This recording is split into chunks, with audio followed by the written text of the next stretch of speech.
The elevator doors closed behind me for the last time at Sterling Financial Tower. But I wasn't the broken woman Alexander Sterling thought he was discarding. As the numbers descended from the 47th floor, I touched the sealed envelope I'd left on my desk, the one that would destroy the man who had just humiliated me in front of his entire executive board.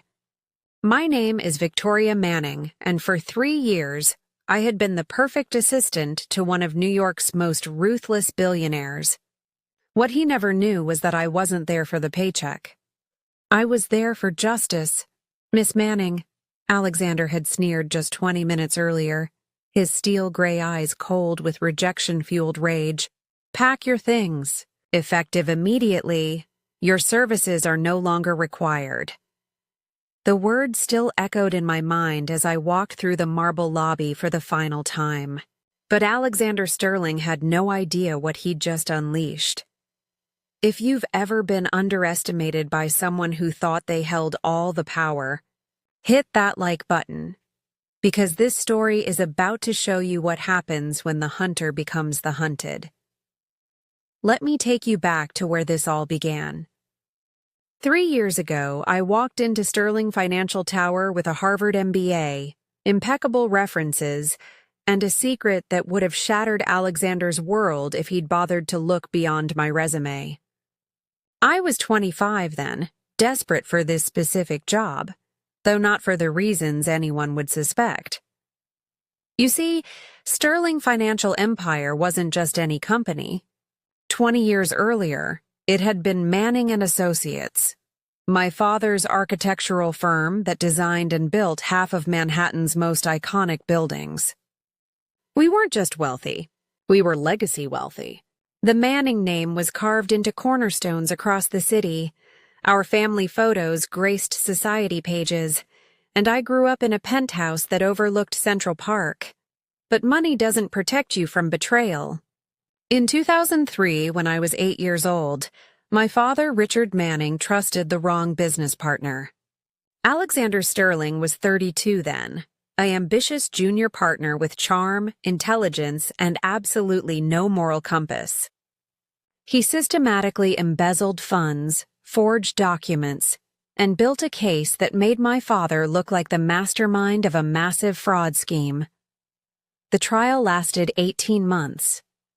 Every day, I watched my father, a man who had built playgrounds for underprivileged children and donated millions to charity, get portrayed as a monster in the media. Alexander's lawyers were vicious, thorough, and completely convinced the jury. My father was sentenced to 15 years in federal prison. He died of a heart attack in his cell 3 years later, never seeing me graduate high school. We lost everything. The penthouse, the summer house in the Hamptons, my trust fund, even our family photos. Everything was seized as proceeds of criminal activity.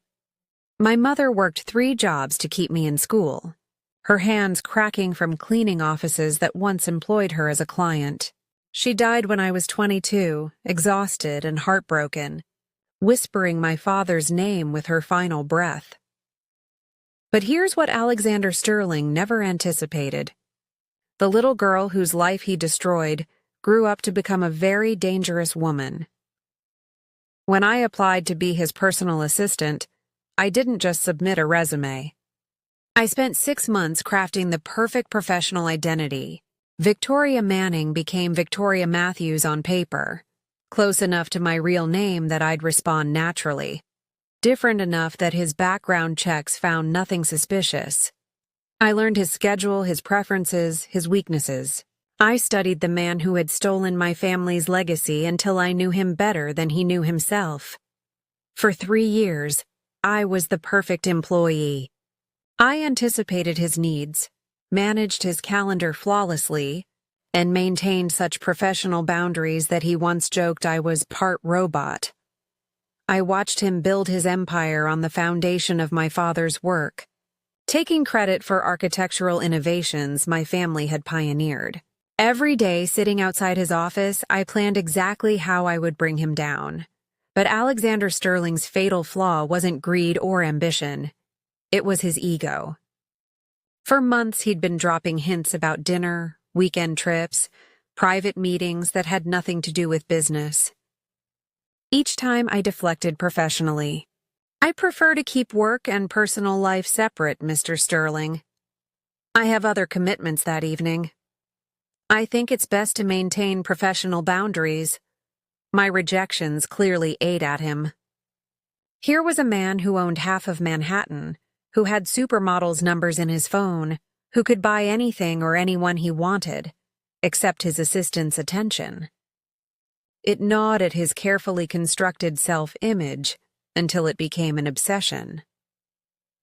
The morning of my termination started like any other. I arrived at 7 a.m. sharp, wearing my usual understated black suit, my dark hair pulled back in a neat chignon.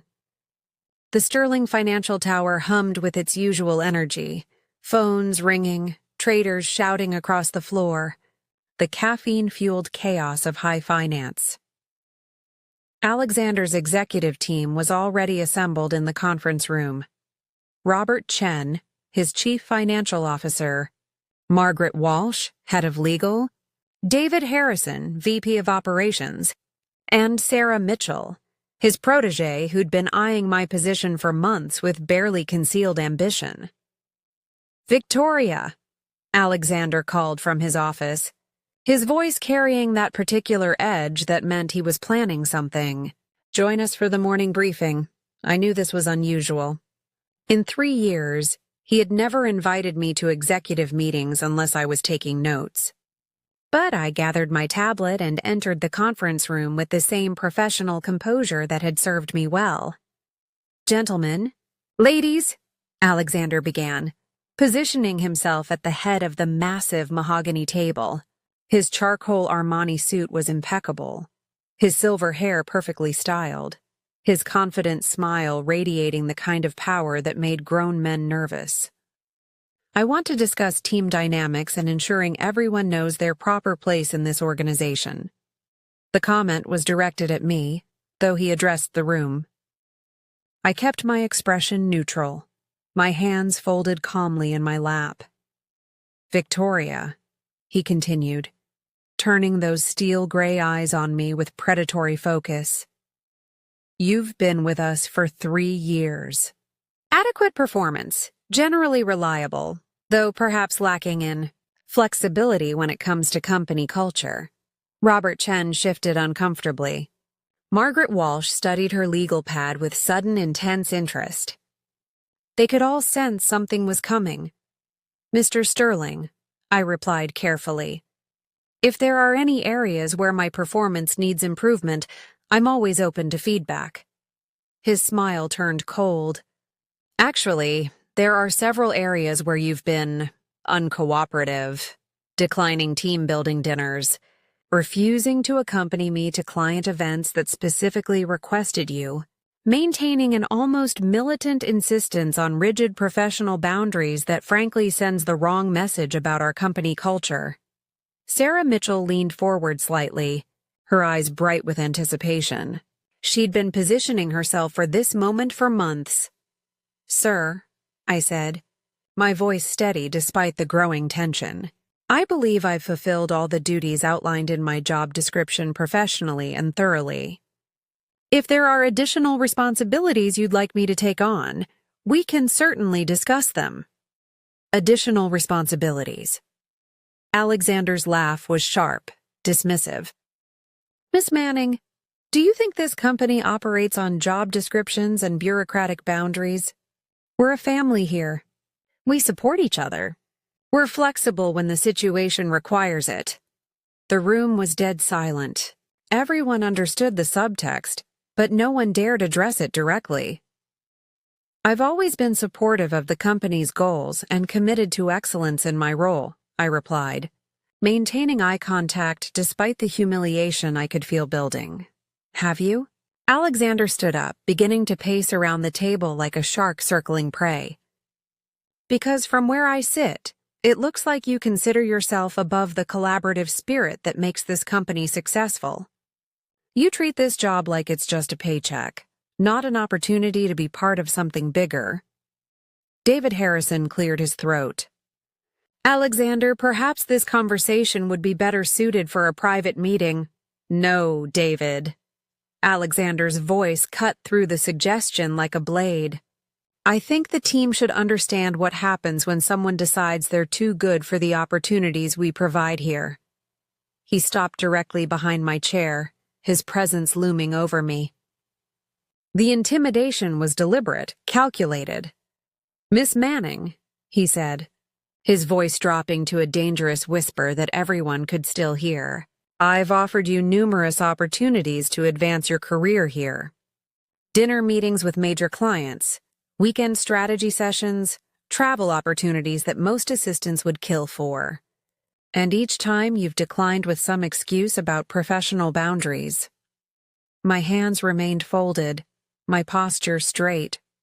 Mr. Sterling, I've never declined any legitimate work-related responsibilities. Legitimate? His voice rose, and I could feel his anger radiating like heat. You think networking with clients isn't legitimate? You think strategic planning sessions aren't legitimate? Or is it that you think you're too good for the man who built this company from nothing? The accusation hung in the air like poison gas. Sarah Mitchell was practically vibrating with excitement. This was the moment she'd been waiting for. I have nothing but respect for your accomplishments, Mr. Sterling, I said quietly. I've simply tried to maintain appropriate professional standards. Professional standards? He laughed again, but this time it was cruel, designed to wound. Let me tell you about professional standards, Miss Manning. Professional standards mean being grateful for opportunities. Professional standards mean being flexible and collaborative.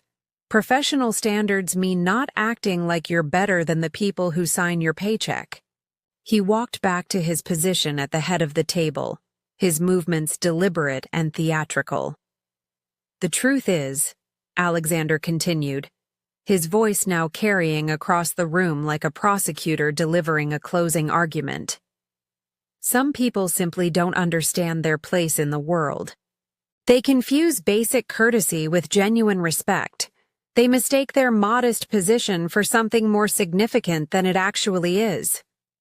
Robert Chen was staring at his hands. Margaret Walsh had stopped pretending to take notes. The room felt like a courtroom where everyone knew the verdict was already decided. Miss Manning, Alexander said, his final words delivered with surgical precision, your services are no longer required. Pack your personal belongings and security will escort you out within the hour.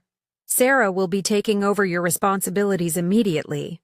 The words hit the room like a thunderclap. Sarah Mitchell tried to hide her triumphant smile behind a mask of professional concern, but her eyes were gleaming. Mr. Sterling, I said, standing slowly, my voice remaining level despite the humiliation, burning in my chest. May I ask if this termination is being documented with HR as performance-related? It's being documented as a cultural fit issue, he replied coldly. Sometimes people simply don't belong in environments that require flexibility and team spirit. The cruelty was intentional. He was making sure everyone in that room understood that rejecting Alexander Sterling's advances, even professionally, carried consequences. I understand, I replied simply. I'll gather my things. As I walked toward the door, Alexander delivered his final blow. Miss Manning, I hope this experience teaches you something about the importance of appreciating opportunities when they're offered to you. In the real world, people who think they're too good for their circumstances usually find out exactly how replaceable they really are. I paused at the door and turned back to face him one final time. The entire executive team was watching, waiting, to see if I would break, if I would cry, if I would beg for a second chance. Instead, I smiled. A small, calm smile that seemed to unsettle Alexander more than tears would have. Mr. Sterling, I said quietly, I think you'll find that some things in life are more valuable than job security. Thank you for the learning experience. I left that conference room with my head high, my dignity intact, and a secret that was about to destroy the man who thought he had just broken me. Because on my desk, in a sealed envelope marked "Confidential to be opened only by Alexander," Sterling, was 3 years' worth of evidence that would prove my father had been innocent all along. Security arrived at my desk within 15 minutes, but I was already prepared. For months, I'd been slowly removing personal items, copying files, and preparing for this inevitable moment. The small box I packed contained only a few photos, a coffee mug and some personal stationery, nothing that would suggest the depth of planning that had brought me to this point. James Rodriguez, the head of security, was apologetic as he escorted me through the office. We'd always had a good relationship, and he clearly felt uncomfortable with the situation. "Miss Manning," he said quietly as we walked toward the elevator, "I want you to know this doesn't feel right to anyone. You've been nothing but professional and competent for 3 years. "Thank you, James," I replied, genuinely touched by his support. "I appreciate that more than you know." As we passed through the maze of cubicles and offices, I could feel eyes on me. Some colleagues looked away awkwardly, others offered sympathetic smiles, and a few brave souls actually said goodbye, despite the obvious risk of being seen as disloyal to Alexander's decision. The sealed envelope sat prominently on my desk, exactly where I'd left it. I made no move to take it with me. That would have defeated the entire purpose. Instead, I gathered my small box of belongings and walked toward the elevator with the same composed dignity I'd maintained throughout the morning's humiliation. "Will you be okay?" James asked as we waited for the elevator. "Do you have other opportunities lined up?" I smiled, thinking of the documents I'd spent 3 years carefully assembling, the evidence that would soon transform Alexander Sterling from predator to prey. "I'll be fine, James. Sometimes losing one opportunity leads to something much better." The elevator arrived with a soft chime. As the doors opened, I took one last look at the office where I'd spent 3 years preparing for this exact moment. The Sterling Financial logo was emblazoned on the wall behind the reception desk, the same logo that had once belonged to Manning and Associates before Alexander had stolen it along with everything else. "Take care of yourself, Miss Manning," James said as I stepped into the elevator. "I will," I replied. "And James, keep an eye on that envelope on my desk. I have a feeling Mr. Sterling is going to want to read it very soon." The elevator doors closed, and I watched the numbers descend from 47 to 1, each floor taking me further, from Alexander Sterling's world of power and closer to the justice I'd been planning for 20 years. But my work was just beginning. Phase 1 of my plan, establishing myself in Alexander's inner circle and gathering evidence, was complete. Phase 2, destruction, was about to begin. In my apartment that evening, I sat at my kitchen table, with copies of everything I'd given to the FBI 3 months earlier. Financial records showing systematic embezzlement, forged documents with Alexander's signature, email communications discussing the frame-up of my father, phone recordings where he bragged about destroying that idealistic fool Manning to acquire the company for almost nothing. For 3 years, I'd been the perfect assistant, but I'd also been the perfect spy. Every document Alexander signed, I copied. Every phone call he made, I recorded when legally possible. Every meeting he held, I took detailed notes that went far beyond my official duties. Alexander thought he'd fired his assistant for rejecting his advances. What he'd actually done was activate the most patient, thorough, and motivated enemy he'd ever made. My phone rang at 11:30 p.m. I knew who it was before I answered. Victoria. Alexander's voice was different now, urgent, almost panicked. We need to talk. Mr. Sterling, I replied calmly. I'm no longer your employee. I don't think we have anything to discuss. About the envelope you left. About the contents. We need to meet. I let the silence stretch for several seconds, savoring his desperation. The contents of that envelope are quite serious, aren't they, Mr. Sterling? Victoria, if this is about the termination, we can discuss bringing you back. Perhaps I was hasty. This isn't about my job, I interrupted, my voice carrying a steel edge he'd never heard before. This is about justice for my father, Richard Manning. The silence on his end was absolute. I could practically hear his world cracking apart as he realized who I really was. Meet me tomorrow morning at 9 a.m., I continued, at the offices of Goldman Sachs and Associates. You'll want to bring your best legal counsel. We have 20 years of accounting to settle.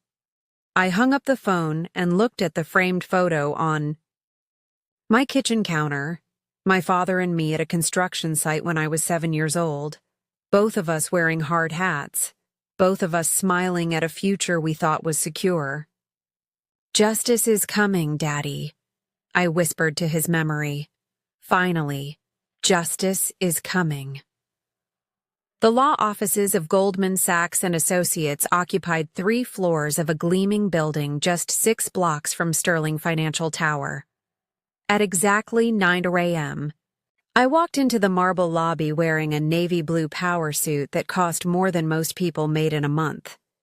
Today, I wasn't Alexander Sterling's former assistant. Today, I was Victoria Manning, heir to a stolen empire and architect of his downfall.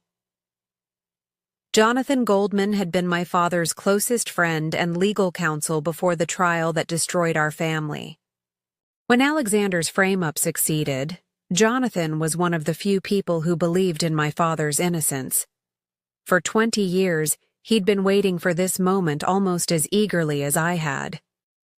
Victoria, Jonathan greeted me in the conference room, his silver hair and kind eyes exactly as I remembered from childhood. Are you ready for this? I've been ready for 20 years, I replied, settling into my chair at the massive conference table. Is everything prepared? FBI agents Williams and Chen will be joining us in 10 minutes. The federal prosecutor, Maria Santos, is standing by. The SEC investigation documents are finalized, and the evidence you've gathered over the past 3 years has been thoroughly verified. Jonathan opened a thick folder and spread documents across the polished table. What you've accomplished, Victoria, is extraordinary. The level of documentation, the systematic approach to gathering evidence. It's exactly what we needed to not only clear your father's name, but to ensure Alexander Sterling faces serious federal charges. The conference room door opened, and my heart rate spiked despite my preparation. Alexander Sterling entered with his legal team, Margaret Walsh from Sterling Financial's legal department, and Marcus Webb, the city's most expensive white-collar defense attorney. Alexander's usual confidence was nowhere to be seen. His face was pale, his jaw clenched, his steel gray eyes darting around the room like a trapped animal. Victoria, he said carefully, as if speaking to a bomb that might explode. Perhaps we can resolve this matter privately, without involving federal authorities. I stood slowly, feeling the power shift that I'd been planning for 3 years. Mr. Sterling, I replied, my voice carrying absolute authority. My name is Victoria Manning. My father was Richard Manning, the man you framed for embezzlement in 2003 so you could steal Manning and Associates for pennies on the dollar. I've spent the last 3 years documenting every aspect of your criminal enterprise, and today, you're going to pay for what you did to my family. The color drained completely from Alexander's face. Marcus Webb frantically whispered in his client's ear, but Alexander seemed frozen, staring at me as if I were a ghost. "Ladies and gentlemen," Jonathan announced, "please welcome FBI Special Agents Williams and Chen." Two federal agents entered the conference room, their presence immediately shifting the atmosphere from tense negotiation to criminal proceeding. Agent Williams, a stern-faced woman in her 40s, took a seat across from Alexander. Agent Chen, younger but equally serious, positioned himself near the door. "Mr. Sterling," Agent Williams began, opening her own folder. "Based on evidence provided by Miss Manning and corroborated through our investigation, you're facing charges of mail fraud, wire fraud, conspiracy, embezzlement, and perjury related to the 2003 case against Richard Manning." Alexander's expensive lawyer leaned forward. "Agent Williams, my client is prepared to cooperate fully with any investigation. Perhaps we can discuss the terms." "The terms," I interrupted, "are very simple." I stood and walked to the head of the conference table, every eye in the room following me. "Mr. Sterling will confess to framing my father. He will make a full public statement clearing Richard Manning's name. He will return every asset that rightfully belonged to Manning and Associates, including the company name, all intellectual property, and buildings constructed using my father's designs." Alexander found his voice, though it came out as barely a whisper. "Victoria, you have to understand it was business. Your father was naive about the financial side." "My father," I said, my voice cutting through his excuses like a blade, "was a brilliant architect and an honest man who trusted the wrong business partner. He died in a federal prison cell while you built an empire on the foundation of his work and his reputation." I reached into my briefcase and pulled out a thick stack of documents. "These are copies of the emails you sent to your co-conspirators, discussing how to manipulate the accounting records. These are recordings of phone conversations where you bragged about destroying that idealistic fool Manning.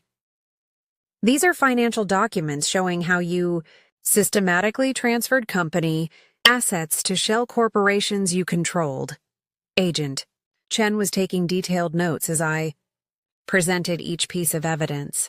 "But most importantly," I continued, pulling out a single sheet of paper, "this is your confession from 2003, written in your own hand, where you detailed exactly how you framed my father. You kept it as insurance, didn't you? In case your other co-conspirators tried to throw you under the bus?" Alexander's face went from pale to gray. Marcus Webb was frantically scribbling notes, but his client's situation was clearly hopeless. "You see, Mr. Sterling," I said, returning to my seat with the calm authority of someone who held all the cards. "For 3 years I had access to your office, your files, your personal safe. I know where you keep your insurance policies. I know about the Cayman Islands accounts. I know about the forged signatures. I know everything." Agent Williams spoke into her radio. "We're ready for the arrest warrant." "Wait," Alexander said desperately, standing up so quickly his chair fell over. "Victoria, Miss Manning, whatever you want. Money, the company, public vindication for your father. We can arrange all of it without criminal charges. I have significant resources." "What I want," I said quietly, "is for you to experience exactly what my father experienced. I want you to sit in a federal courtroom while prosecutors destroy your reputation with evidence you can't deny. I want you to hear a jury declare you guilty of crimes you actually committed. And I want you to understand that some things in life can't be bought, sold, or stolen." The conference room fell silent except for the sound of Alexander's labored breathing. 20 years of planning, 3 years of patient execution, and now the moment of absolute victory. "Mr. Sterling," Agent Williams announced, "you're under arrest for conspiracy, fraud, and embezzlement. You have the right to remain silent." As the handcuffs clicked around Alexander's wrists, he looked at me one final time. The arrogant billionaire who had humiliated me yesterday morning was gone, replaced by a broken man who finally understood the price of destroying innocent lives. "Victoria," he whispered as Agent Chen led him toward the door. "I'm sorry. I'm truly sorry about your father." I stood up and walked over to him, looking directly into those steel-gray eyes that had once seemed so powerful.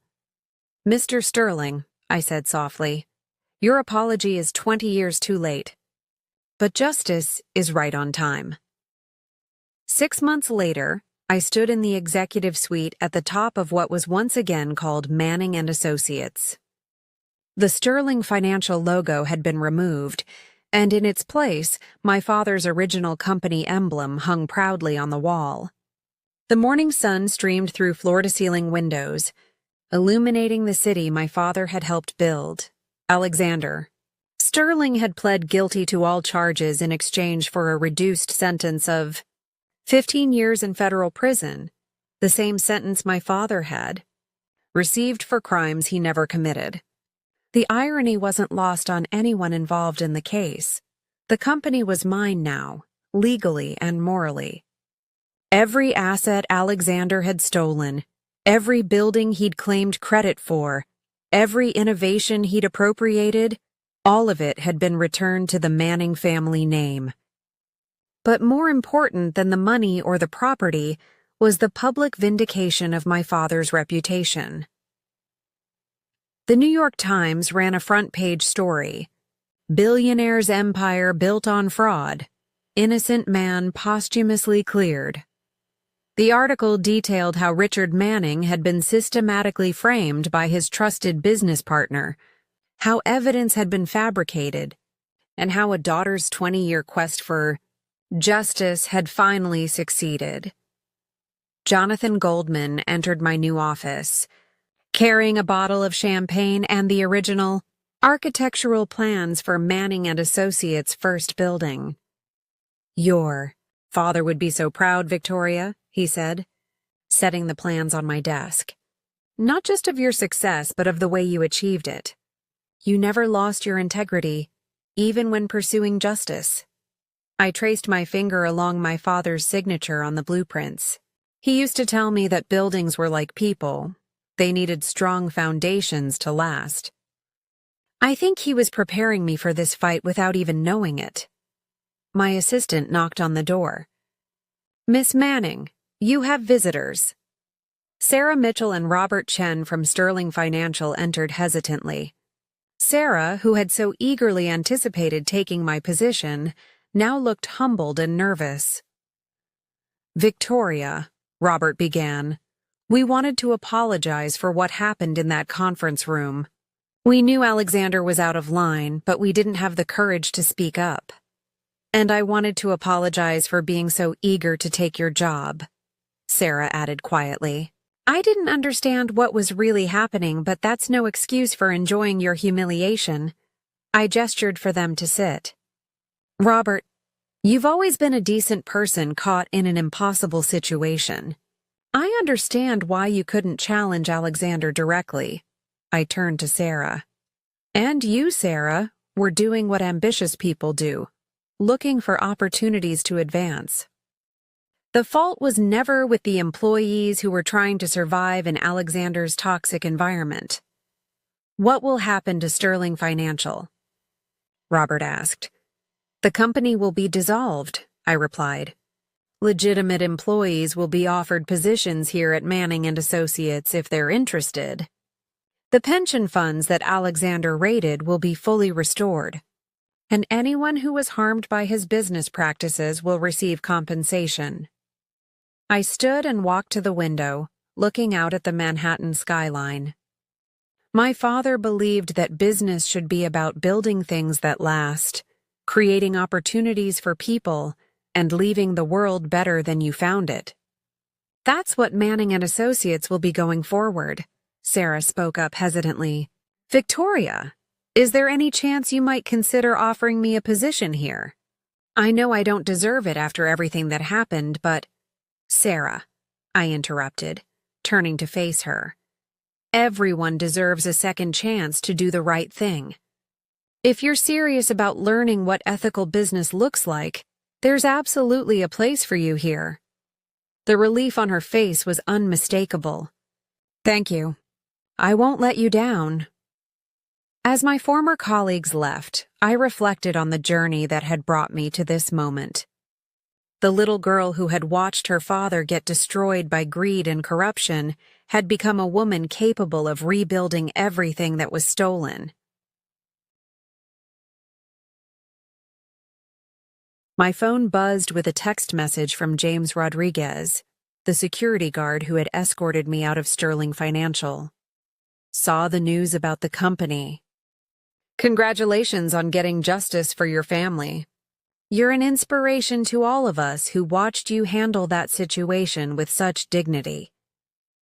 But the most meaningful recognition came in a letter from the Federal Bureau of Prisons. Alexander Sterling had requested to send me a message through official channels. Victoria, I know my apology means nothing after the harm I caused your family, but I need you to know that learning who you really are has changed me. Watching you fight for justice without losing your humanity has shown me what honor actually looks like. I hope someday I can become worthy of your forgiveness, even though I don't deserve it. I folded the letter carefully and placed it in my desk drawer. Forgiveness might come someday, but for now, justice was enough. That evening, I visited my parents' graves for the first time since taking back the company. The headstones were simple granite markers in a modest cemetery in Queens, all we could afford after losing everything. It's done, Daddy, I whispered, placing fresh flowers on both graves. Your name is cleared. The company is ours again, and everyone knows you were an honest man who was betrayed by someone you trusted. I knelt between their graves as the sun set behind the city skyline. I used your own principles to beat him. I didn't become cruel or corrupt or ruthless. I just became patient, thorough, and smarter than the man who thought he could steal our legacy. A gentle breeze rustled the trees overhead, and for the first time in 20 years I felt truly at peace. The next morning, the new sign was installed at the entrance to our building. Manning and Associates, founded 1985, restored 2024, building dreams, creating legacies, honoring truth. I stood in the lobby watching employees arrive for their first day at the reborn company. Some were former Sterling Financial workers who had chosen integrity over convenience. Others were recent graduates excited to work for a company with a clear ethical foundation. A few were experienced professionals who had left other firms specifically to join our mission. As the elevator carried me to my office, I thought about the lessons this journey had taught me. Patience is more powerful than rage. Truth is more valuable than wealth. And sometimes the best revenge is simply becoming the person your enemies could never be. The woman who had been fired for rejecting a billionaire's advances had become the CEO who would ensure no employee ever faced that choice again. The daughter who had watched her father die in prison had become the leader who would rebuild his legacy with honor. Alexander Sterling thought he was discarding a replaceable assistant when he fired me that day. What he actually did was create the architect of his own destruction, and the guardian of everything he could never truly possess. If this story inspired you to believe that justice can prevail against impossible odds, please share it with someone who needs to know that patience and truth are more powerful than money and position. And remember, sometimes the person who seems powerless is actually the one holding all the cards. Subscribe to our channel for more stories about courage triumphing over corruption, and never forget that your own strength might be exactly